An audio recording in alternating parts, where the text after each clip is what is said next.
This is Dean Linder, and this is my story.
You know, it seems so long ago.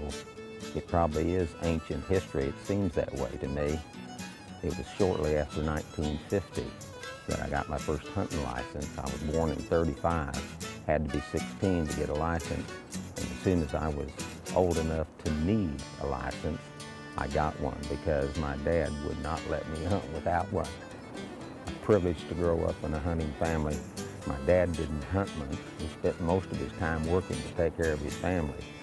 But some way, somehow, he always found time and money to allow me to hunt.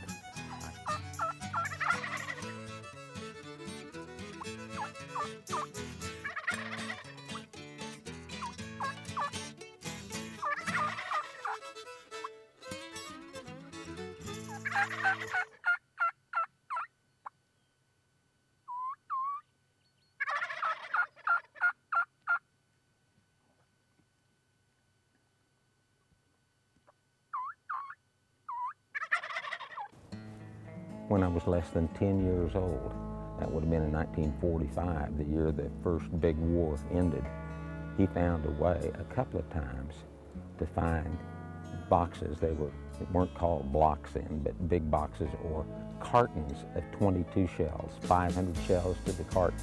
Got me a couple of those when I was 9 or 10 years old so that I could plink around with a 22 and learn how to be careful with a rifle.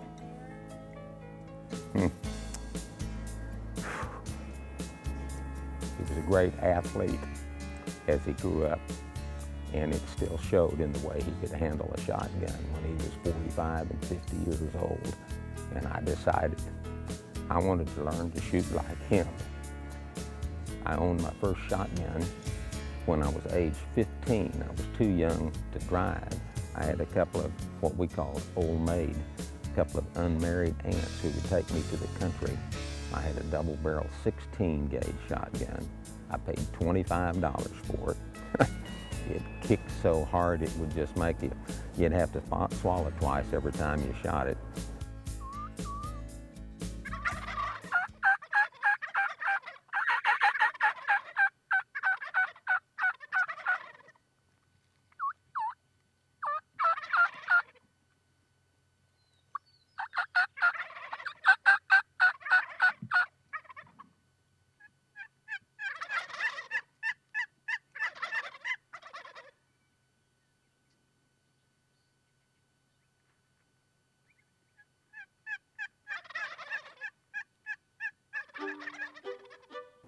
My wife and I will celebrate our 53rd wedding anniversary, August the 19th of this year.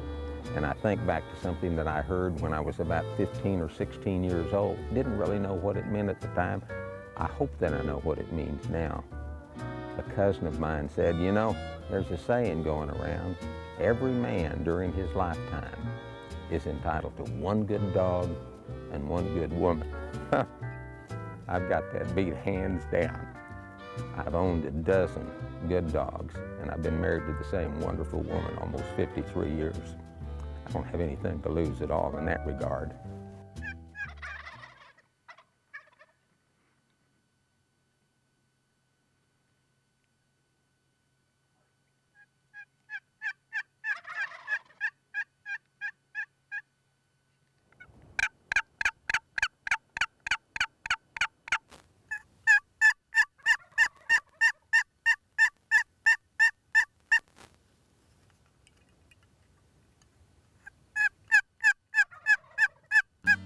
As I said, I've quail hunted a lot, and I've had some marvelous dogs. Some notable ones, I guess, have to be the dog that I called the first Buster. I got him from my wife's cousin in Sulphur, Oklahoma. He was about 6 when I got him. I got to hunt him for 5 years. He was a marvelous, marvelous close working pointer bird dog. I had Little Buster, the second Buster dog I ever owned. He was whelped in July, just before Christmas that same year. He's 5 months old. Took him hunting for the first time on live birds. He had never seen a live quail. He set a covey of birds. They got up. I shot, and I shot and killed only one bird. Dad had said, don't shoot too much around a puppy, you'll run him early. So I shot one time, I killed the bird. Buster went out, found the dead bird.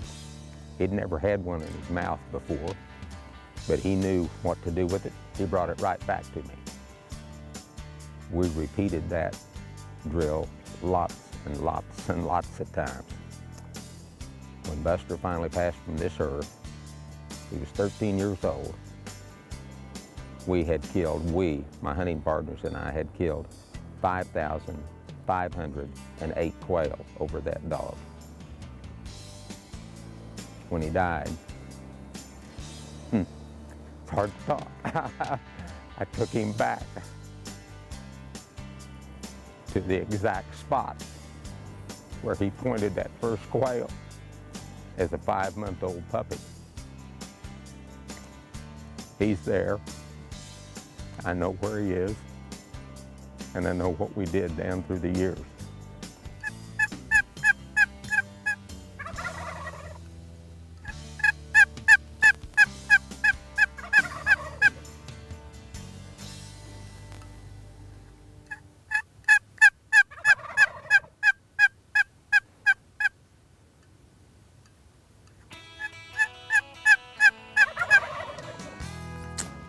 Well, we've been in the woods today. Woods, we've got 4 or 5 trees. That's woods in Woods County. We've seen some turkey. We saw a big gobbler with 4 hens. Didn't get a chance to work him. Had some jakes come in right on top of us. We've given today a pretty good chance. We're getting up toward afternoon now. I think we'll take a run on into town, get rested up, come back in the morning. We're getting lots of turkey music as we approach. The cattle are helping us, I think. Almost every time one bell is really close, the turkeys are gobbling. They're still on the limb. We're gonna have to kind of fast time it to get there before they fly down. It's a gorgeous, gorgeous morning. Still as can be. Right. Pick a tree. We don't have very good cover, but we're gonna have to pick a tree. Yeah, this is real open country. Better pick a tree and get a seat, and we'll see if we can't get them to come down. They're ready to fly down, I think, right now. I think if we get in closer, we'll be in trouble. That door's really close.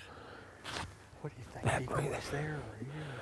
Put the decoys in the road. Set up in those trees right there.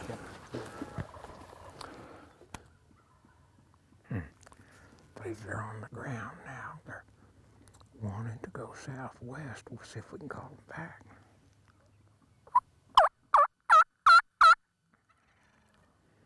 He's in the road coming at us.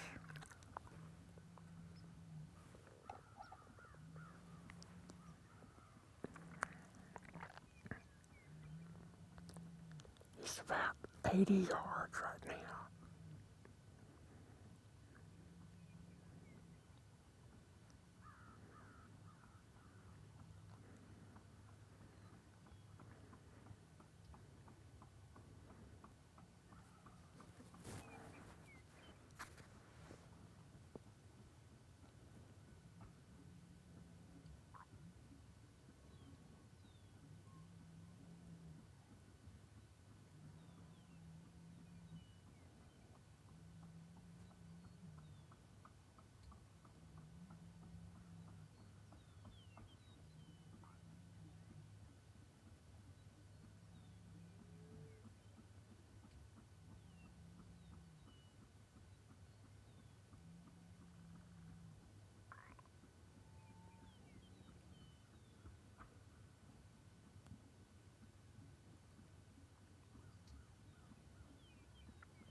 he's nice.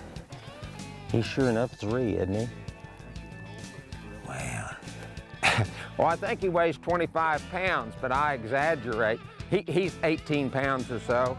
I think I can reach 10 inches with my hand. He's sure 1.5 inches or so longer than 10. He's a beautiful Rio Grande. There's that full fan. On the Jakes, these middle 5 feathers will be longer, but on an adult, they all even out. These beautiful saddle feathers. Get it cleaned up here just a little bit. See the saddle with the bronze, with a copper look to it. They are just a magnificent creature. We almost always skin our turkeys rather than picking them, and my wife puts them in a bag and bakes them slowly. We have never had a bad wild turkey. People talk about them that don't know and say, well, they've got a wild taste, or they're too dry, or too this or that. They really have better flavor than a domestic bird. Many times we will simply breast the bird out, fillet them, cut them into chunks, and make turkey nuggets and deep fried. They are just delicious. My name is Dean Linder. This is my story. It's April, and we have just had ourselves a marvelous, marvelous episode in the great outdoors.